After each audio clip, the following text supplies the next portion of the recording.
Magandang gabi po, brothers and sisters. So, ngayon po, ang topic po natin is about kay King Hezekiah. Good evening po, Sister Alice. Siguro po yung ating mga kapatid po ngayon ay nasa labas, no? Nakikipag-date. So, may mga date ang ating mga kapatid. So, siguro po mag-start na po ako dahil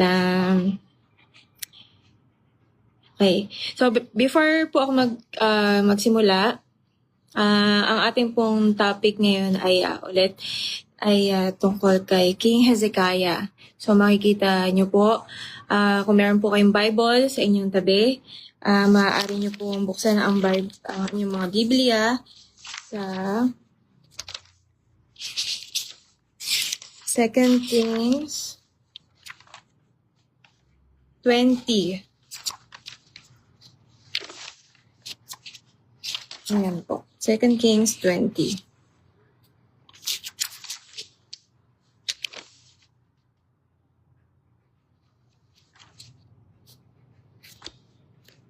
So, ayan po. Magandang gabi po muli sa inyong lahat. Before po ako magsimula, sabay-sabay po tayo manalangin at humingi po tayo ng guidance sa ating Panginoon. Ama namin Diyos, makapangyarihan sa lahat, marami pong salamat sa gabing ito, Panginoon. Lord, sa aming mga kapatid, Panginoon, na pauwi pa lang sa kanilang mga tahanan, Panginoon, ikaw Lord, ang mag-ingat sa kanila, O Lord God. Patnubayan mo po sila, Panginoon, sa kanilang pag-uwi, Panginoon. Lord, dalangin ko rin po na amin pong maintindihan at maisapuso at maisabuhay ang inyong ituturo ngayong gabi, Panginoon. Lord, ikaw ang mag-guide sa amin, ikaw ang magturo sa amin ngayong gabi. Ikaw lamang po, Panginoon, ang aming itataas.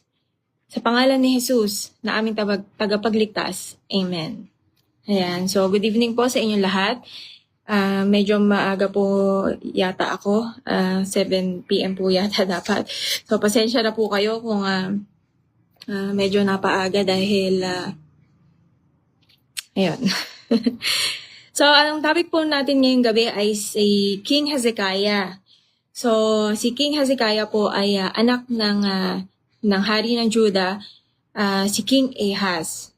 No? So, nung nag-start po siya na mag-rule sa Judah, ay siya po ay 25 years old. No? Ang bata po, ano? So, si King Hezekiah po ay isa sa mga naging hari na kalugod-lugod kay Yahweh dahil sinunod po nito yung traits ng kanyang ancestor na si David. No? So, sinunod po niya yung yapak ng kanyang ancestor na si King David. So, una po isa po sa mga ginawa ni Haring Hezekiah ay ipinasira po niya yung mga altar doon sa burol at pinasira rin po niya yung mga larawan ni Asherah. So, ito pong mga altar na to, doon po sa burol at yung mga idols, doon pong ang kanyang ama na si Ahaz ay nag-reign po siya sa Judah na taliwas po doon sa ancestor niya na si David. So, nagkaroon ng idolatry, yun nga po yung mga altar sa mga burol, no? So, pinasira po itong lahat ni King Hezekiah.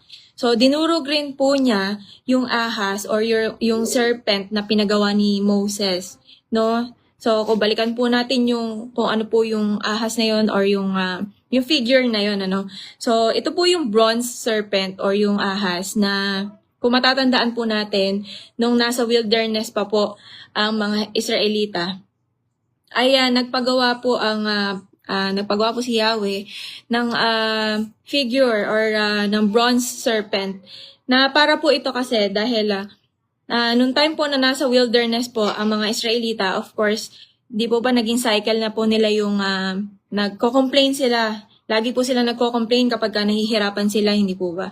So, nung time po na yun, nung nag-complain na ulit yung mga Israelita, nagpadala po ang Panginoon ng mga makamandag na ahas para po ay maging punishment. So marami pong Israelita yung mga namatay. And then after po nun, humingi po ng kapatawaran ang mga Israelita sa Panginoon. So, mababasa po natin ito sa Numbers, chapter 21, verse 8. So, basahin po natin. And the Lord said unto Moses, Make thee a fierce serpent, and set it upon a pole. And it shall come to pass that everyone that is bitten, when he looketh upon it, shall live. So, ang purpose po nung bronze serpent na po na yun is ito po yung kapag po titignan or titignan ng mga Israelita is hindi po sila makakagat ng ahas na pinadala ng Lord, no? Yung pinadalang punishment ng Lord. So, yun po yung bronze serpent na sinira ni King Hezekiah. So, ang reason po ng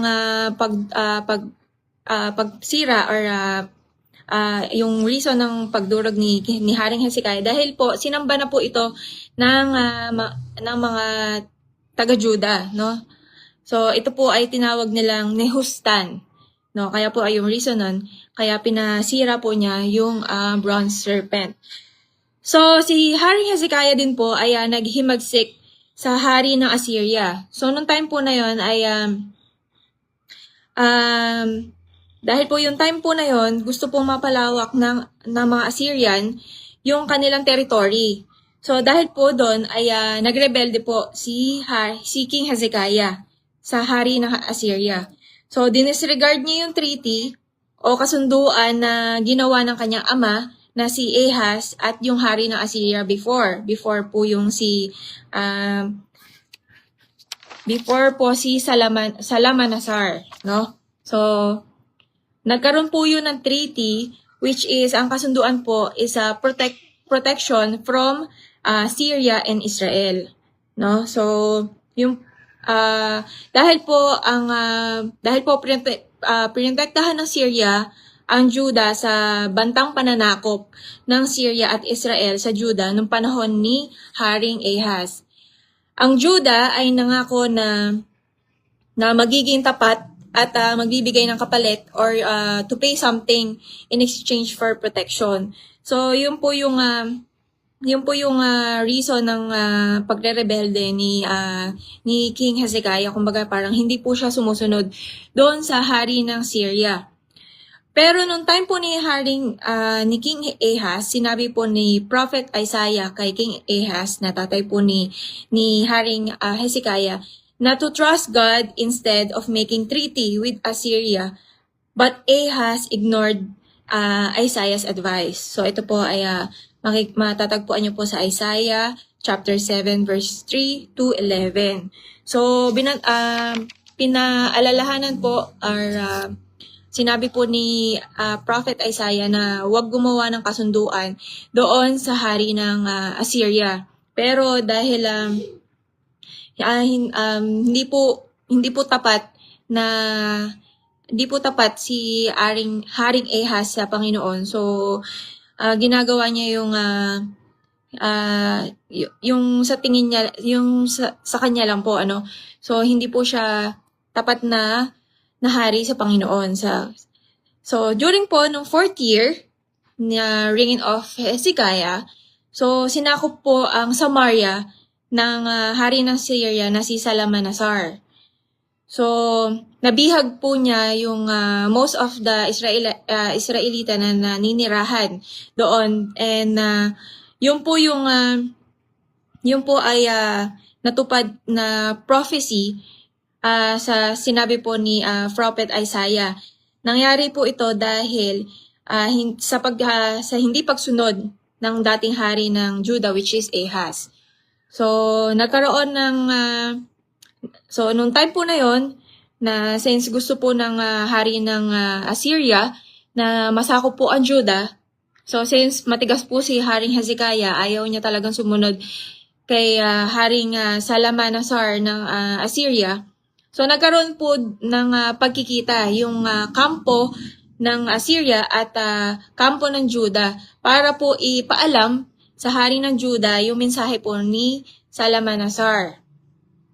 So yung staff po or yung tauhan ni Haring Salmanasar nagsalita ng mga hindi po kanais-nais na bagay at hinamak ang Diyos na buhay ng Israel. So akala po ng hari na Syria ay wala na magtatanggol sa Juda dahil po pinasira ni Hezekiah yung mga altar sa burol. So ang akala po ng hari ng Assyria, katulad po si Yahweh ng kanilang mga Diyos-Diyosan na pagka sinira na, wala na silang sasambahin, ano. So pagka nasira yung kanilang Diyos-Diyosan or yung kanilang yung mga imahe nila, hindi na sila pakikinggan ng mga Diyos nila. So yun ang akala nila kay Yahweh, no? Mababasa niyo po yung palitan ng mensahe ng Assyria at ng Judah sa 2 Kings chapter 18 verse 19 hanggang 25. So since po turn na po ng mga taga-Judah or yung mga tauhan ng palasyo ng Judah, ang naging sagot po nila sa kampo ng Assyria ay nakiusap po sila na ang gamitin po ng wika ng mga Assyrian ay Arameo or Arameo sila kausapin at huwag yung wikang Hebreo. Kasi siguro po ay baka po marinig ng mga tao or mga taga-Juda na nangangamba sila na sa mga nasasakupan nila naririnig po, no? So ayaw siguro nila ayaw po nila na magpanik yung mga naninirahan doon sa malapit doon sa border, no? Yung sa kitaan ng dalawang kampo. So kahit po ano po yung pananakot na sinabi or at panghahamak ng mga Assyria doon sa kay Yahweh, no? Sabi din po kasi doon ano ba ang pinagmamayabang ng hari ni Hezekiah, no? So sinabi rin po ng mga Assyrian yun na ano yung pinagyayabang nila kung bakit parang matapang siya. Hindi naman siya kaya ipagtanggol ni Yahweh, no? Yun po yung pinarating nung ni Haring ng hari ng Assyria. So ngunit nung ang naging sagot lang nila ay huwag silang kausapin ng wikang Hebreo. Kausapin sila ng wikang Arameo, no? So para hindi po maintindihan ng mga siguro ng mga tao na naninirahan malapit doon, ano. So hindi pa din po doon natapos yung pag-uusap or yung mga gustong ipaalam ng hari ng Assyria dahil pinipilit pa rin nila na sumuko ang Judah at baka guminhawa pa daw yung buhay ng mga taga-Judah kapag sumuko sila sa hari ng Assyria. No, baka pinapasabi muli ng hari ng Assyria na walang makakatalo sa hari nila, na kahit anuman Diyos-Diyosan ay walang makakatalo sa kanila, no?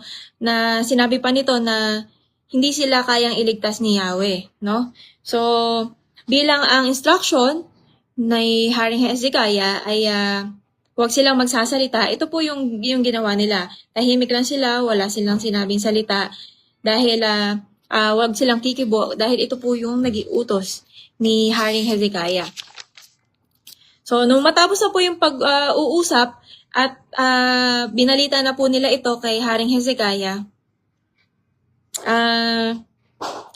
dahil sobrang pagkagulat dun sa mga narinig na salita dahil tinutuya po nila si Yahweh, no? So sobrang nagulat si Haring Hezekiah, no? So ang naging reaction ni Haring Hezekiah ay pinunit po niya yung kanyang damit, no? So binunit po ni Haring Hezekiah ang kanyang kasuotan at nagsuot po ng burlap sack o sako. So alam po natin na kapag kapag nagsuot po ng sako ay or burlap sack ay ito po ay isang tanda ng matinding paghinagpis or kaya or matinding remorse o pagsisisi o minsan ay pagluluksa. Remember si Job ay pinunit din niya yung damit niya and nagsuot ng burlap sack, no? So pagkatapos po nun, pumasok po ng templo si Haring Hezekiah.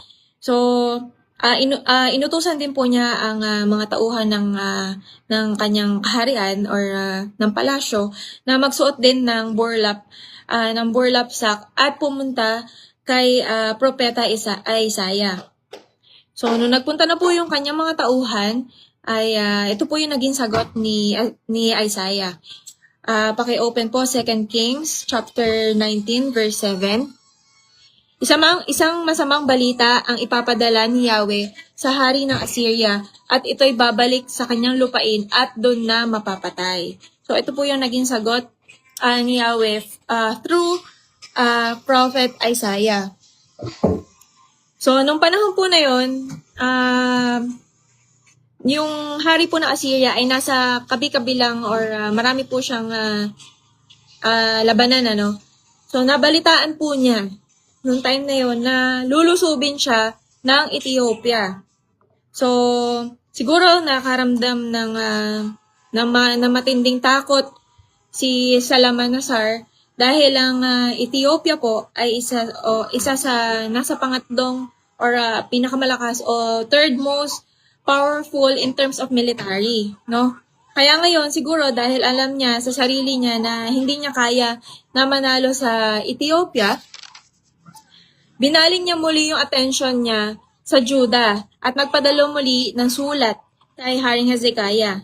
So, nung natanggap na po ito ni Haring Hezekiah, no, na matapos niya nang basahin, yung sulat galing sa hari ng Assyria, nanalangin po siya sa Panginoon na iligtas sila sa kamay ng Assyria. So ito po ay mababasa sa 2 Kings chapter 19 verse 15 hanggang 19. So ito po ay tinugunan po ni Yahweh. Hindi po nasakop ng Assyria ang Judah sa pamamagitan po na nagpadala po ang Panginoon ng mga anghel upang patayin yung mga kawal ng Assyria. So, napatay po nila is 125,000 na kawal. So, nung nakita po ito nung hari ng Assyria, so nagulat po siya, no? Nagulat po siya kasi namatay po yung mga kawal niya, no? So, dahil po sa pagkagulat, bumalik po ito sa kanyang bayan na Nineveh. So, doon na po siya napatay sa kamay ng kanyang dalawang anak. No? Yung po yung pagtatapos ng buhay ng hari ng Assyria. So, hindi po nasakop ng Assyria ang Judah ng time na ni Haring Hezekiah. So, later on, sinubok muli ng pagsubok o ng crisis si Haring Hezekiah. No, dahil nagkaroon po siya ng malubhang sakit at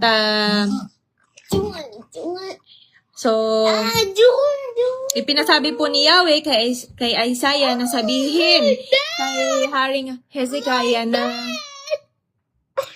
na ihanda na po yung kanyang sambahayan dahil ito po ay malapit na mamatay. So, imagine, kapag sinabi po sa inyo ng example ng doktor, halimbawa, meron po kayong matinding sakit na nararamdaman, tapos sinabi po sa inyo ng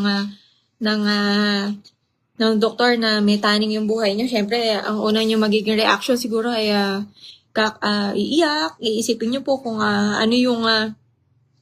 paano na yung family ko, paano na yung mahiiwan ko.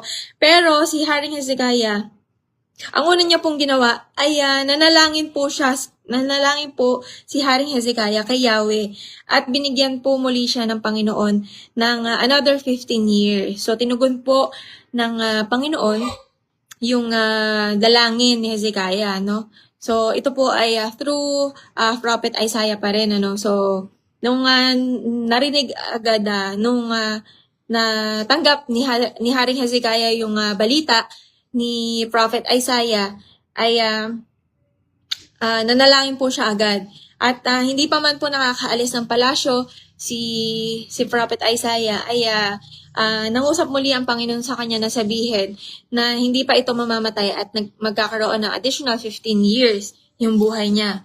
So, kung tayo po ay may time, kasi actually maganda po itong story po ni Haring Hezekiah, no?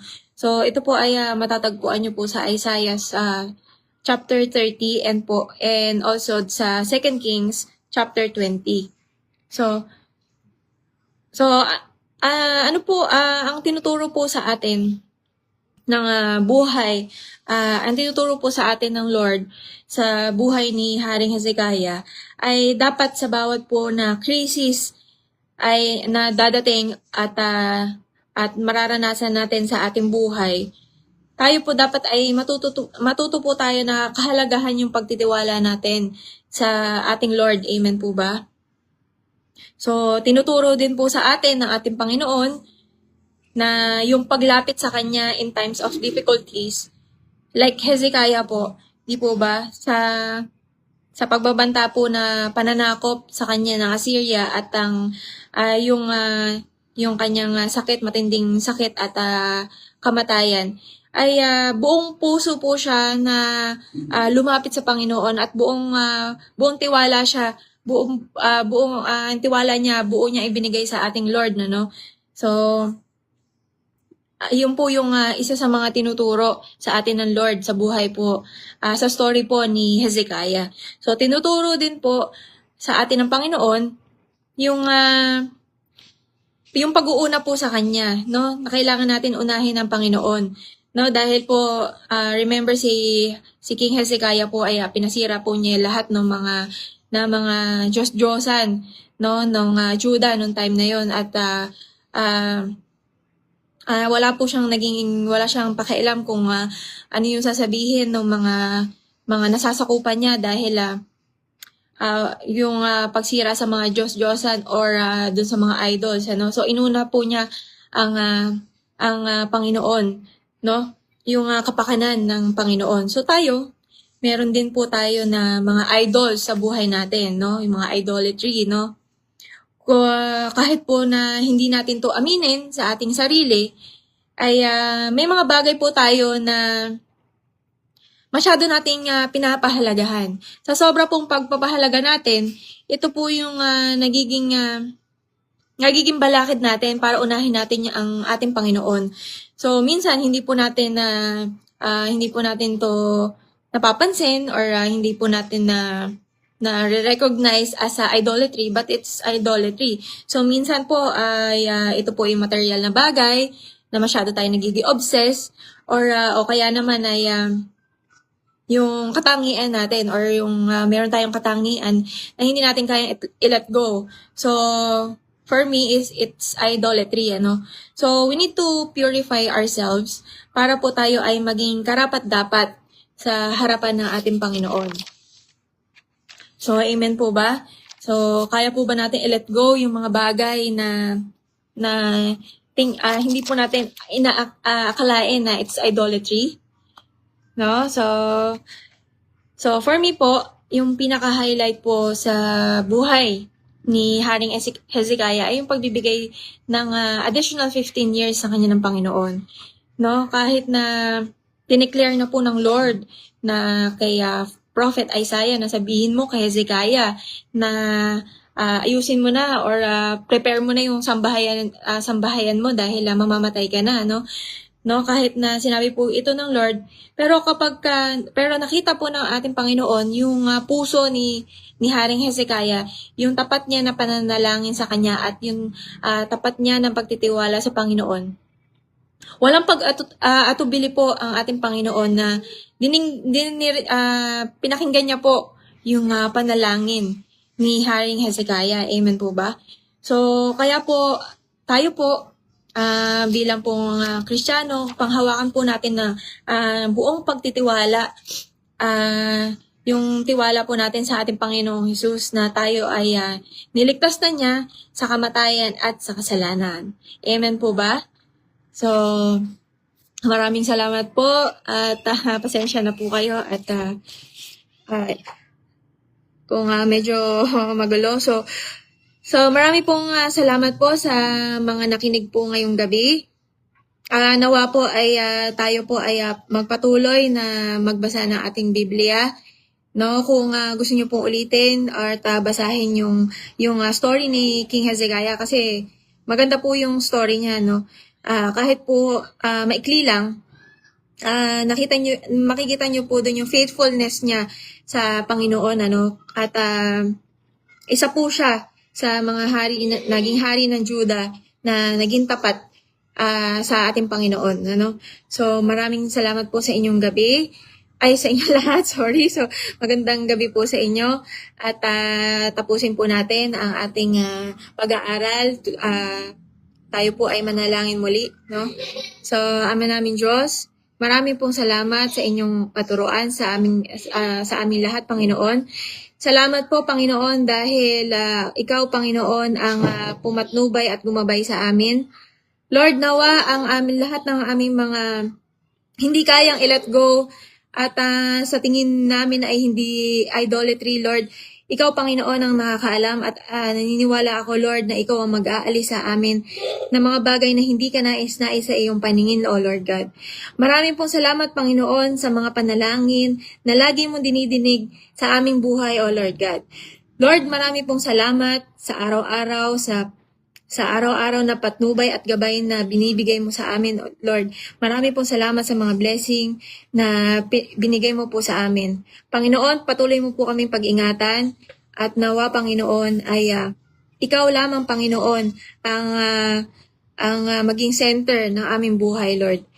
Patuloy ka namin itataas, patuloy ka namin paparangalan sa tanging pangalan ni Jesus. Amen. So, marami pong salamat sa inyo pong lahat. So, magandang gabi po.